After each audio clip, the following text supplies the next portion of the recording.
Hey, what is up guys? DRC3 here, back with another My Hero Ultra Impact video, and today we're going to be taking on the Hidden Stage VE Tower Double S difficulty for the first time ever. We're going to be attempting to get a top 10 score on our first run. I'm not going to go like super try hard and get the best score I could possibly get in this video, since it is like the first day of VE Tower being out, but we're going to attempt to do somewhat decent, right? Top 10 I think is an acceptable place to be. So we got all these enemies with 3 enemies per floor, and it has the weird mechanics of some characters hiding and whatnot, and it's a big pain in the butt. This is probably one of the harder VE towers, harder original VE towers that there was.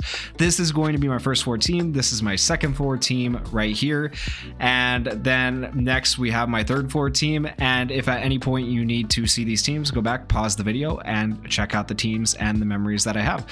So with all that said, let's go ahead and hop into the first floor of this VE tower. As we get into this is a 5-turn clear team right here. I did do a couple of resets, so this is a pre-recorded video for the rest of the VE tower from here on out. And so as we go through this, I'm going to use my crit rate up with Todoroki first. That also gives us a barrier, and then I'm going to use the attack all with Hawks here and try to get some crits. And then I use this burn here with the Todoroki to get my technical hits, status elements, and a crit again. And the idea here is I'm going to use my plus ultra with the New Year's Todoroki the next turn, and I'm going to use the fantasy Todoroki on the turn after, and then that way in the end, by the end of 5 turns, I have 5 plus ultras, so as well as a 10 skill chain. I'm also normally, when I'm doing these, counting crits and counting status elements. That's another reason I pre-record these to talk over them, because otherwise it would just be too hard to talk and count status elements, technical hits, and all that stuff. So when you are doing VE Tower, if you're new to VE Tower, make sure you're counting crits, make sure you're counting technical hits, make sure you're counting status elements, because all those things play into your score. And as you're watching this right here, if you were to count like my score as you watch this, you would see that I am going to get at least 20 crits, I'm going to get at least 5 status elements, and I'm going to get all my technical hits. Technical hits are when a character has something that says used in a successfully executed skill chain, or something that affects the enemy stats. Alright, so we're going to go ahead and we're going to use all our action skills here. This will give us 3 plus ultras for next turn. And now here is one downside to this run right here, and I just decided to take it, is that I do actually do too much damage in this run. And you'll see what I mean here in a second. We did get all of our crits and everything that we needed, but then she dies, and look at Uraraka's health, 45,000. No way I'm getting all 3 plus ultras off here. So I get 1 plus ultra off, meaning I'm going to be 2 plus ultras short of a perfect score for this floor. Everything else I got the technical hits, I got the status elements, I got the crits. So just be careful with your amount of damage, and sometimes you over damage like that and you do have to reset. And this is even with a type disadvantaged character. Hawks is type disadvantaged, and I still did too much damage. So yeah, just keep that in mind. But we did do 22 crits, 10 technicals, so on and so forth. On to the next floor.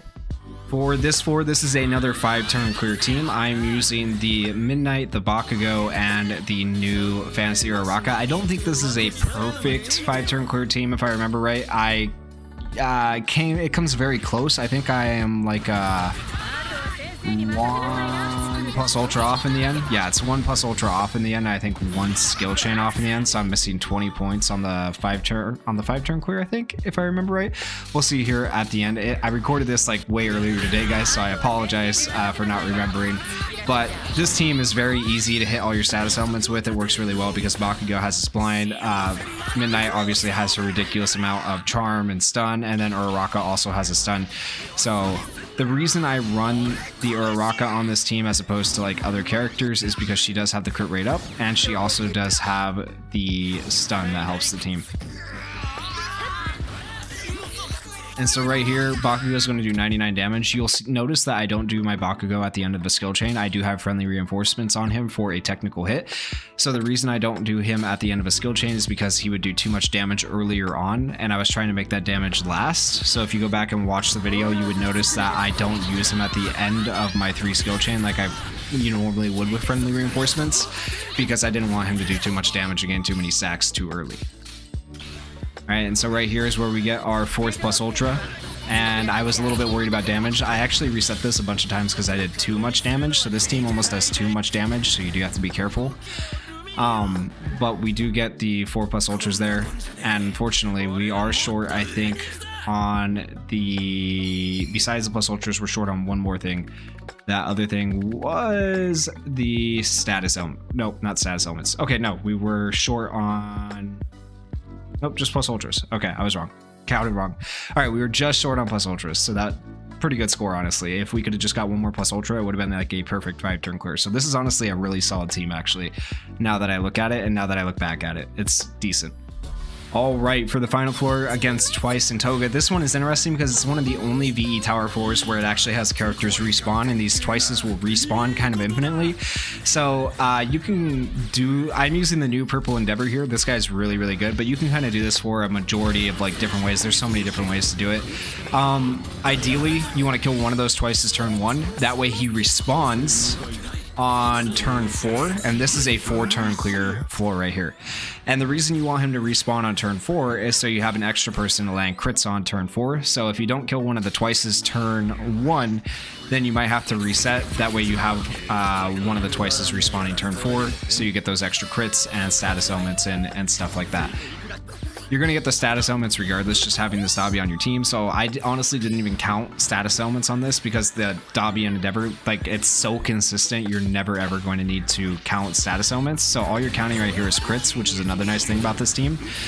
And it is a 4-turn clear team, like I said, so we are going to be missing a few things, so just keep that in mind when we get to the final score here. The final score, I think, could actually be a little over 5,000 if I did everything perfectly and correctly. I still got to figure out a few things with this team. The highest I've seen is like 4,980, and I think at this run we're going to get like 4,967 just because I messed up a little bit. But right there, she is dead. And so I don't think I got 20 crits. I think I got 15, 18, I think, at the end of this, if I remember right. We'll see. 17 crits, 9 technical hits. So I missed a technical hit and I only had 3 plus ultra moves, but I had 14 crits, 14 status elements and a 9 skill chain. So I'm missing quite a few points. I'm missing 30 points from the plus ultra, 10 points from the technical hits, and 10 points from the skill chain. So my score could be significantly higher here, but this is a good like team to start with, and it is a 4-turn clear, so you get that extra multiplier. So it's not as big of a deal that I was missing points. So let's see where my overall score puts me for right now. I have 14,055 points overall. That's actually not as good as I was hoping for. I was hoping to break 14,100 on my first run, but that might have been a bit much without resetting a whole bunch, like, because I reset maybe 2 or 3 times when I was doing that just to see where my score could get me. But actually, that's not bad. That is top 3 at this point in time. But that'll probably be passed. It's probably already passed by the time this video comes out. So yeah, I'll have to obviously redo that VE Tower score and try to get a better score, but that's not bad for the first try, you know, top 3, I'll take that. Anyways, guys, that is the video. If you enjoyed the video, please go down there, hit that like button, hit that subscribe button, and thank you guys for watching. Peace.